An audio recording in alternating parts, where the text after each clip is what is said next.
اکثر کہا جاتا ہے کہ گورے کرپشن نہیں کرتے، وہاں پر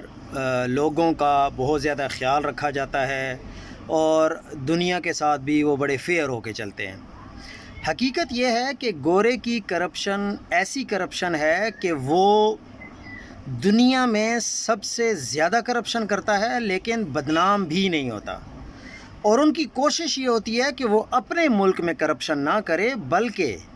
دنیا کے جتنے بھی غریب ممالک ہیں جن میں سونا ہے، جن میں معدنیات ہیں، وہاں کی سونے کی جو کانیں ہوتی ہیں ان پر قبضہ کیا جاتا ہے اور وہاں پر کرپٹ حکمرانوں کو بٹھا دیا جاتا ہے اور الیکشن میں دھاندلیاں کروائی جاتی ہیں، پھر ان سے بتھا وصول کیا جاتا ہے، اور جب وہ گولڈ نکالتے ہیں تو جس شخص کو انہوں نے ملک پہ بٹھایا ہوتا ہے اس کو وہ دن دگنی اور رات چگنی اتنی کوئی دولت دے دیتے ہیں کہ وہ ارب کیا کھرب پتی بن جاتا ہے، اور انگریزوں کو اس بات کا کوئی احساس نہیں۔ وہ کہتے ہیں کہ ٹھیک ہے، اگر ایک شخص ارب پتی ہو بھی گیا ہے تو کوئی مسئلہ نہیں، لیکن ملک سٹیبل نہیں ہونا چاہیے۔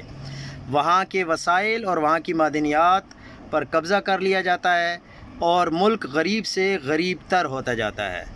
دنیا کے تمام ممالک جن میں سب سے زیادہ معدنیات ہیں وہاں کے لوگ ہی سب سے زیادہ غریب ہیں۔ آپ اگر افریقہ چلے جائیں تو وہاں پر سب سے زیادہ سونا ہے لیکن وہ روٹی کھانے کے لیے ان کے پاس نہیں ہے۔ وہ کیا کرتے ہیں پھر؟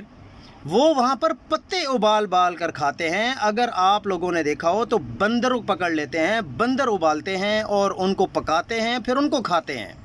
اور ہم ان ملکوں کو سلوٹ کرتے ہیں جو ہمیں لوٹتے ہیں، جو ہمارے وسائل لوٹتے ہیں اور جو